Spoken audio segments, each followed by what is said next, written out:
नमस्कार दोस्तों, स्वागत है आपका अपने YouTube channel target civil services में। और देखिए आज है 7 जनवरी और मध्य प्रदेश के वीकली करंट अफेयर में आज हम 1 जनवरी से लेकर 7 जनवरी तक जितने भी इम्पोर्टेंट करंट अफेयर होंगे और इसके बाद देखिए हम जो नेशनल करंट अफेयर से भी जितने इम्पोर्टेंट करंट अफेयर होंगे तो उन पर भी डिस्कस करेंगे। तो लेक्चर लास्ट तक ध्यान से देखिएगा। तो देखिए अभी हाल ही में मध्य प्रदेश के किस खिलाड़ी को अर्जुन अवार्ड 2023 से सम्मानित किया जाएगा? तो ये ईश्वरी प्रताप सिंह तोमर कहाँ से है? खरगोन से है और शूटिंग खेल से है। प्राची यादव, ठीक है, ये ग्वालियर से है। इनका संबंध किस खेल से है? पैरा कैनो प्लेयर है, ठीक है। और सुशीला चानू ये कहाँ से है? तो ये मध्य प्रदेश महिला हॉकी टीम की सदस्य भी रही है और इनका संबंध वैसे मणिपुर से है, ठीक है। तो इन तीनों को अर्जुन अवार्ड 2023 से सम्मानित किया जाएगा। और 2023 के अर्जुन अवार्ड कितने खिलाड़ियों को दिए गए हैं? तो ये 26 खिलाड़ियों को दिए गए हैं। अर्जुन अवार्ड की स्थापना 1961 और इसमें पुरस्कार राशि कितनी जाती है? 1961 पुरस्कार राशि 15 लाख रुपए। और मेजर ध्यानचंद खेल रत्न पुरस्कार किसे किसे मिला है? तो ये चिराग शेट्टी को, ठीक है, और सात्विक साईराज को, दोनों बैडमिंटन से हैं। तो इनको 2023 का मेजर ध्यानचंद खेल रत्न पुरस्कार दिया गया है। और मध्य प्रदेश के पूर्व हॉकी स्टार व टीम इंडिया के वर्तमान कोच शिवेंद्र सिंह को किस पुरस्कार से सम्मानित किया जाएगा? तो इनको द्रोणाचार्य पुरस्कार से सम्मानित किया जाएगा। तो इसका आंसर क्या हो गया था? ऑप्शन नंबर बी, ठीक है। शिवेंद्र सिंह हॉकी से है, किस डिस्ट्रिक्ट से है? तो ये ग्वालियर से है, ठीक है। और इनको 2023 का द्रोणाचार्य पुरस्कार मिलेगा। विश्वामित्र पुरस्कार भी मध्य प्रदेश में कोचेस मतलब खेल प्रशिक्षकों को दिया जाता है। और हमारे देश में खेल प्रशिक्षकों को कौन सा पुरस्कार दिया जाता है? तो ये द्रोणाचार्य पुरस्कार दिया जाता है। और द्रोणाचार्य पुरस्कार की स्थापना 1985 में की गई थी और इसमें पुरस्कार राशि कितनी दी जाती है? तो इसमें भी पुरस्कार राशि 15 लाख रुपए दी जाती है। हाल ही में 20 दिसंबर 2023 से 20 फरवरी 2024 तक जल महोत्सव का आयोजन कहाँ पर किया जा रहा है? तो ये खंडवा के हनुवंतिया में किया जा रहा है, मतलब खंडवा डिस्ट्रिक्ट में किया जा रहा है। तो इसका आंसर क्या हो गया था? ऑप्शन नंबर ए, ठीक है, खंडवा। और इसका कौन सा संस्करण आयोजित किया जा रहा है? तो ये 8वां संस्करण आयोजित किया जा रहा है, ये भी याद रखिएगा, मोस्ट इंपॉर्टेंट है। तो जल महोत्सव का आयोजन कहाँ किया जा रहा है? तो ये खंडवा में किया जा रहा है। और मध्य प्रदेश की किस रामसर साइट पर इंटरप्रिटेशन सेंटर स्थापित किया जा रहा है? तो ये सिरपुर तालाब पर। तो इसका आंसर हो जाएगा ऑप्शन नंबर ए, ठीक है। हमारे मध्य प्रदेश में कितनी रामसर साइट है? 4। हमारे देश में 75, ठीक है। पहली रामसर साइट भोज वेटलैंड 2002 में इसको रामसर साइट का दर्जा प्राप्त हुआ था। बाकी तीनों रामसर साइट को कब? 2022 में, ठीक है, 2022 में। पहली रामसर साइट भोज वेटलैंड, दूसरी साख्य सागर झील जो कि शिवपुरी डिस्ट्रिक्ट में है, तीसरी सिरपुर तालाब, ठीक है, तीसरी सिरपुर तालाब, और चौथी यशवंत सागर। तो याद रखिएगा सिरपुर तालाब और यशवंत सागर किस डिस्ट्रिक्ट में है? तो ये इंदौर डिस्ट्रिक्ट में है। देखिए हाल ही में नेशनल सेंटर ऑफ सिस्मोलॉजी के अनुसार मध्य प्रदेश के किस जिले में 6.3 तीव्रता का भूकंप दर्ज किया गया है?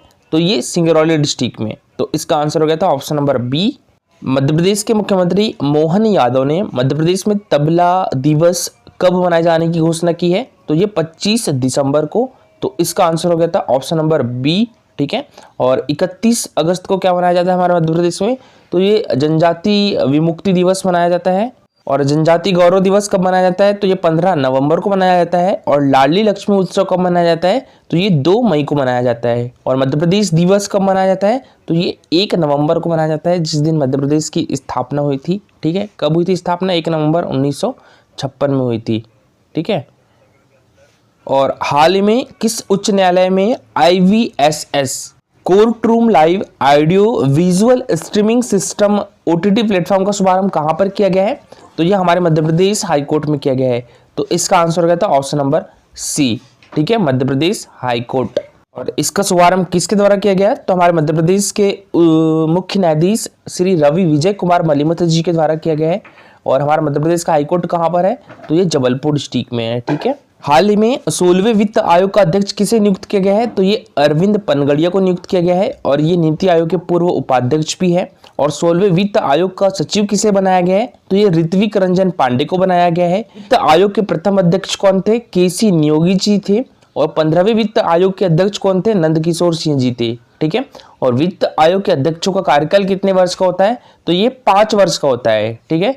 इसमें एक अध्यक्ष होता है और 4 सदस्य होते हैं। इसकी स्थापना, वित्त आयोग की स्थापना यानी गठन कब किया गया था? तो ये 1952 1991 में किया गया था। भारतीय संविधान के किस अनुच्छेद में वित्त आयोग के गठन का प्रावधान है? तो ये 280 में।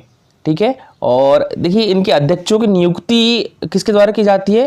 तो राष्ट्रपति के द्वारा की जाती है। और ये किस अनुच्छेद में लिखा है?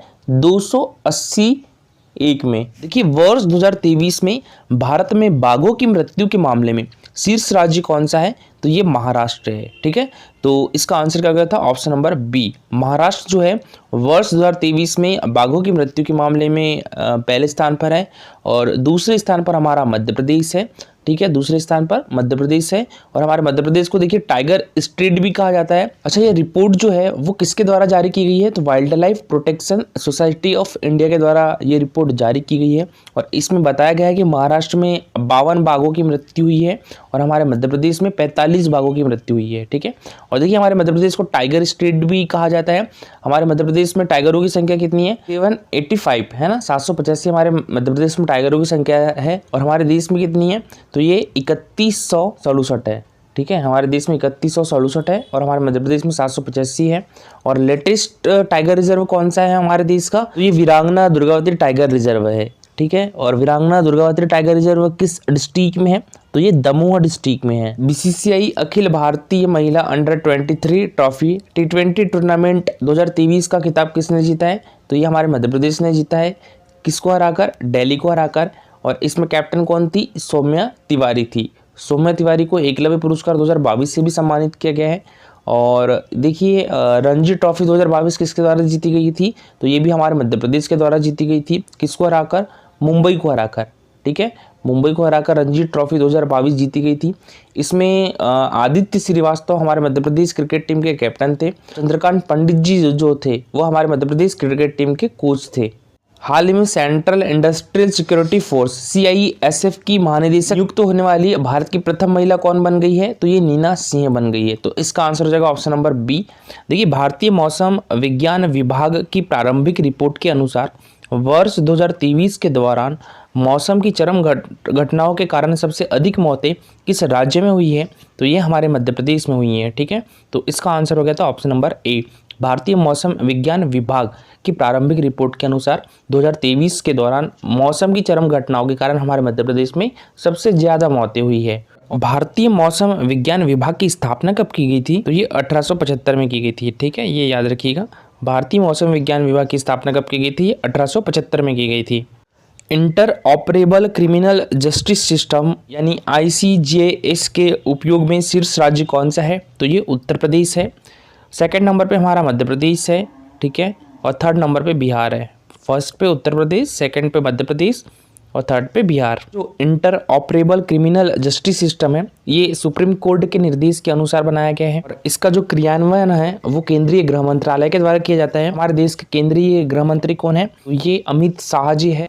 हाल ही में मध्य प्रदेश के ग्वालियर में एशिया का सबसे बड़ा व्यापार मेले का शुभारंभ किया गया है। तो इसकी शुरुआत किस वर्ष की गई थी? तो ये 1905 में की थी। ठीक है, किसके द्वारा? तो ये माधवराव सिंधिया जी के द्वारा की गई थी। और अभी इसकी शुरुआत किसके द्वारा की गई है? तो ये हमारे देश के केंद्रीय नागरिक उड्डयन मंत्री ज्योतिरादित्य सिंधिया और हमारे मध्य प्रदेश के मुख्यमंत्री मोहन यादव और हमारे मध्य प्रदेश के विधानसभा अध्यक्ष नरेंद्र सिंह तोमर के द्वारा की गई है। ठीक है, तो इनके द्वारा ये व्यापार मेले का शुभारंभ किया गया है। कहाँ पर? तो ये ग्वालियर डिस्ट्रिक्ट में।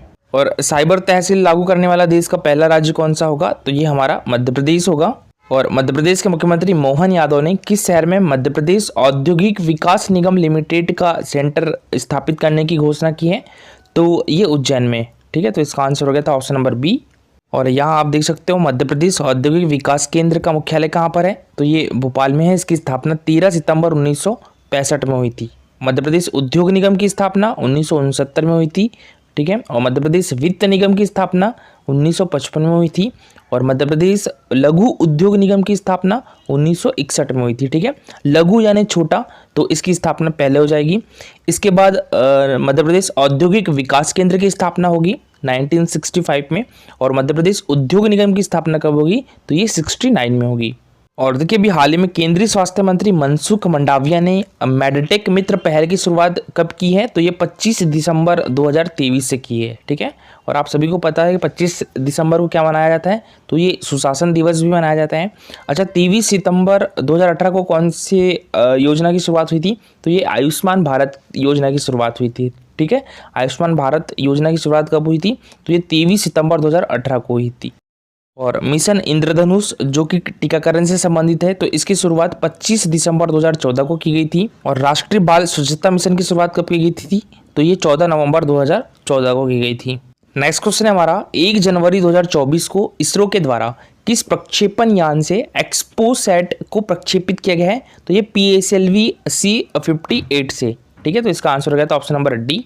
अच्छा, PSLV C57 से किसे प्रक्षेपित किया गया है, तो ये आदित्य L1 इसको, ठीक है, ये गगनयान को प्रक्षेपित किया गया है PSLV C57 से। और 58 से तो ये एक्सपोसैट को। और देखिए यहाँ पर एल की फुल फॉर्म भी कभी कभी पूछ ली जाती है, तो इसकी फुल फॉर्म क्या होती है, एल की, जो आदित्य L1 भेजा गया है, तो यहाँ पर एल की फुल फॉर्म क्या है, तो ये लैंग्राज है। ठीक है, चलिए अब स्टार्ट करते हैं हम आज के करंट अफेयर। तो आज के करंट अफेयर में पहला क्वेश्चन है हमारा, देखिए अभी हाल ही में मध्य प्रदेश में मोटे अनाजों के उत्पादन को बढ़ावा देने के लिए किस योजना की शुरुआत की जाएगी, तो ये रानी दुर्गावती श्री अन्न प्रोत्साहन योजना की शुरुआत की जाएगी, अभी घोषणा हुई है। ठीक है, तो इसका आंसर हो जाएगा ऑप्शन नंबर बी। हमारे मध्य प्रदेश में मोटे अनाज को बढ़ावा देने के लिए रानी दुर्गावती श्री अन्न प्रोत्साहन योजना की शुरुआत की जाएगी। और देखिए बात आती है यहाँ पर मोटे अनाज की, तो मोटे अनाज के संरक्षण के लिए आप कृषक लहरी बाई को तो जानते ही होंगे। कृषक लहरी बाई का संबंध किस जिले से है, तो ये डिंडोरी डिस्ट्रिक्ट से है। ठीक है, और 12 सितंबर 2023 को राष्ट्रपति श्रीमती द्रौपदी मुर्मू ने एक कार्यक्रम में कृषक लहरी बाई को श्री अन्न प्रजातियों के संरक्षण और संवर्धन के लिए पादप जीनोम संरक्षक किसान सम्मान प्रदान किया था। ठीक है, तो पादप जीनोम संरक्षक किसान सम्मान 2021-22 किसे प्रदान किया गया है, तो ये कृषक लहरी बाई को। लहरी बाई का संबंध किस डिस्ट्रिक्ट से है, तो इनका संबंध डिंडोरी डिस्ट्रिक्ट से है। और ये किस जनजाति से बिलोंग करती है, तो बैगा जनजाति से आती है। ठीक है, मोस्ट इंपॉर्टेंट है, याद रखिएगा लहरी बाई का नाम। और ये मिलेट बैंक की ब्रांड एम्बेसडर भी है। ठीक है, अच्छा, मिलेट मेले का आयोजन कहाँ पर किया गया था 2023 में, तो ये ग्वालियर में किया गया था। देखिए लहरी बाई के कार्य की जो सराहना है वो प्रधानमंत्री नरेंद्र मोदी भी प्रसिद्ध रेडियो प्रोग्राम जो है मन की बात, तो इसमें कर चुके हैं ये। तो लहरी बाई डिंडोरी डिस्ट्रिक्ट से है, बैगा जनजाति से आती है। और मिलेट्स मेले का आयोजन कहाँ पर किया गया था, तो ये ग्वालियर डिस्ट्रिक्ट में किया गया था। और मिलेट्स जो अनाज है यानी मोटे अनाजों के उत्पादन को बढ़ावा देने के लिए किस योजना की शुरुआत की जाएगी, तो ये रानी दुर्गावती श्री अन्न प्रोत्साहन योजना की शुरुआत की जाएगी। बात करें हम यहाँ पर मध्य प्रदेश मिलेट मिशन योजना की। ठीक है, तो देखिए मध्य प्रदेश मिलेट मिशन योजना की शुरुआत कब की गई थी, ये 11 अप्रैल 2023 से की गई थी। ठीक है, मध्य प्रदेश में मिलेट मिशन योजना की शुरुआत जो है वो 11 अप्रैल 2023 से की गई थी।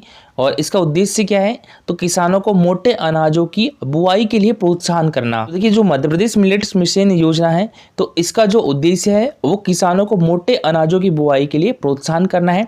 अच्छा, इस योजना का जो क्रियान्वयन है वो किसके द्वारा किया जाता है, तो ये किसान कल्याण तथा कृषि विकास के माध्यम से किया जाता है। ठीक है, किसका, मध्य प्रदेश मिलेट मिशन योजना का। ये मोस्ट इंपॉर्टेंट है, किस विभाग के द्वारा इसका क्रियान्वयन किया जाता है, तो किसान कल्याण तथा कृषि विभाग के द्वारा इसका संचालन किया जाता है। और देखिए इस योजना की अवधि 2 वर्ष की है।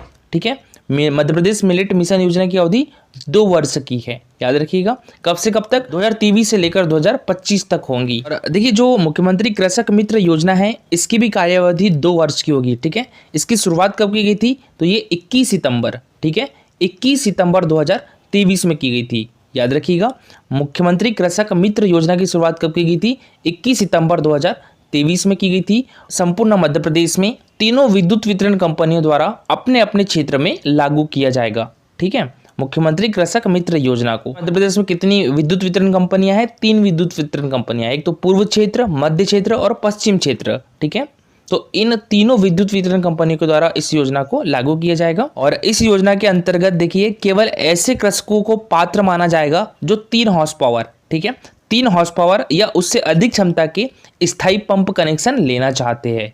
ठीक है। अब बात करें हम यहाँ पर मुख्यमंत्री किसान कल्याण योजना की, ये मोस्ट इंपॉर्टेंट है मुख्यमंत्री किसान कल्याण योजना। तो हमारे देश में पीएम किसान सम्मान निधि योजना की तर्ज पर ही हमारे मध्य प्रदेश सरकार ने मुख्यमंत्री किसान कल्याण योजना का शुभारंभ किया था। तो इस योजना का शुभारंभ कब किया गया था? ये 25 सितंबर 2020 में हुआ था, ठीक है। इस योजना का शुभारंभ कब हुआ था? 25 सितंबर 2020 में हुआ था। कि प्रारंभ में इस योजना के अंतर्गत किसानों को 2,000 रुपए की 2 किस्त में वार्षिक 4,000 रुपए प्रदान किए जाते थे। अब इसे बढ़ाकर कितने रुपए कर दिया गया है? तो 6,000 रुपए कर दिया गया है, ठीक है। तो देखिए जो प्रधानमंत्री सम्मान निधि योजना है उसमें भी 6,000 रुपए दिए जाते हैं, और जो मुख्यमंत्री किसान कल्याण योजना है इसकी भी राशि कितनी हो चुकी है? तो ये 6,000 रुपए हो चुकी है। तो अब किसानों को प्रत्येक वर्ष कितने रुपए की राशि प्रदान की जाती है मध्य प्रदेश सरकार के द्वारा और केंद्र सरकार के द्वारा? तो ये 12,000 रुपए की राशि प्रदान की जाती है, ठीक है। देखिए अभी हाल ही में किस जिले को एक जिला एक उत्पाद में उत्कृष्ट कार्य करने के लिए प्रथम राष्ट्रीय ओडीओपी का फुल फॉर्म क्या होती है? वन डिस्ट्रिक्ट वन प्रोडक्ट पुरस्कारों में स्पेशल मेंशन अवार्ड 2023 से सम्मानित किया गया है? तो ये बुरहानपुर डिस्ट्रिक्ट को। तो इसका आंसर हो जाएगा ऑप्शन नंबर ए, ठीक है। बुरहानपुर डिस्ट्रिक्ट को स्पेशल मेंशन अवार्ड 2023 से सम्मानित किया गया है, और ये किससे रिलेटेड है? ओडीओपी पुरस्कार है ये, ठीक है। वन डिस्ट्रिक्ट वन प्रोडक्ट है, और बुरहानपुर डिस्ट्रिक्ट का वन डिस्ट्रिक्ट वन प्रोडक्ट कौन सा है? तो ये केला है। नेक्स्ट क्वेश्चन है हमारा, महाराष्ट्र की पहली महिला डीजीपी किसे बनाया गया है? तो ये रश्मि शुक्ला को बनाया गया है। और देखिए नेशनल करंट अफेयर की बात करें तो किस देश ने राजस्थान के महाजन गांव में भारत के साथ संयुक्त सैन्य अभ्यास डेजर्ट साइक्लोन 2024 शुरू किया है? तो ये यूएई ने, ठीक है, यूनाइटेड अरब एमिरेट ने। नेक्स्ट क्वेश्चन है, प्रधानमंत्री विश्वकर्मा योजना को लागू करने वाला भारत का पहला केंद्र शासित प्रदेश कौन सा हो गया है? तो भारत का पहला केंद्र शासित प्रदेश हो गया है जम्मू और कश्मीर। तो इसका आंसर हो जाएगा ऑप्शन नंबर डी, ठीक है। प्रधानमंत्री विश्वकर्मा योजना को लागू करने वाला भारत का पहला केंद्र शासित प्रदेश जम्मू कश्मीर। और इनमें से कौन सा देश जनवरी 2024 में नए सदस्यों के रूप में ब्रिक्स में शामिल नहीं हुआ है? तो ये अर्जेंटीना नहीं हुआ है, ठीक है। कौन कौन से? यूएई भी शामिल हुआ है, ईरान भी शामिल हुआ है, सऊदी अरब भी शामिल हुआ है, और एक मिस्र और एक इथोपिया, ठीक है। तो ये 5 देश अभी शामिल हुए हैं ब्रिक्स में। ब्रिक्स कंट्री की संख्या कितनी हो गई है? तो पहले कितनी थी? 5, और अब 5 हो गई है, ठीक है।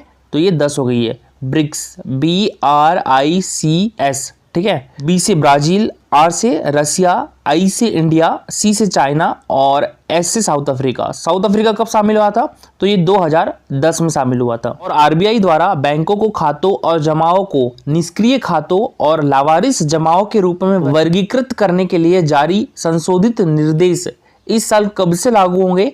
तो ये 1 अप्रैल से लागू होंगे। और इनमें से किस खिलाड़ी ने हाल ही में beauty sportsman athlete of the year 2023 पुरस्कार जीता है? तो ये विराट कोहली ने जीता है। तो इसका आंसर हो जाएगा ऑप्शन नंबर बी, ठीक है। कौन सा पुरस्कार? Beauty sportsman athlete of the year 2023। और रक्षा अनुसंधान एवं विकास संगठन यानी DRDO ने इस साल 1 जनवरी को कौन सा स्थापना दिवस मनाया है? तो ये 66वां स्थापना दिवस मनाया है। तो इसका आंसर हो जाएगा ऑप्शन नंबर सी, ठीक है। DRDO इसने अभी हाल ही में अपना 66वां स्थापना दिवस मनाया है, ठीक है। और देखिए DRDO की स्थापना कब की गई थी? तो ये 1958 में की गई थी। 1 जनवरी 1958 में DRDO की स्थापना की गई थी। और देखिए इसका ध्येय वाक्य कौन सा है? बलस्य मूलम विज्ञानम। और इसका हेडक्वार्टर कहाँ पर है? तो ये न्यू दिल्ली में इसका हेडक्वार्टर है। और अभी इसके चेयरमैन कौन है? तो समीर वी कामत अभी इसके चेयरमैन है। नेक्स्ट है, इनमें से किस राज्य को भारत की पेट्रो राजधानी के रूप में मान्यता मिली है? तो ये गुजरात को, ठीक है। गुजरात को भारत की पेट्रो राजधानी के रूप में मान्यता मिली है। और 16वें वित्त आयोग के अध्यक्ष कौन नियुक्त किए गए हैं? तो ये अरविंद पनगड़िया। और देखिए ये है हमारा Telegram channel target civil services. तो इस पर डेली 20 क्वेश्चन केसेस होते हैं, तो इसमें आप भी पार्टिसिपेट कर सकते हो। टेलीग्राम चैनल के लिंक जो है वो आपको हमारे वीडियो के डिस्क्रिप्शन बॉक्स में मिल जाएगी। लेक्चर अच्छा लगा हो तो लाइक और शेयर जरूर करिएगा। अगर आप इस चैनल पर नए हो तो सब्सक्राइब भी कर लीजिए। Thank you so much for watching this video.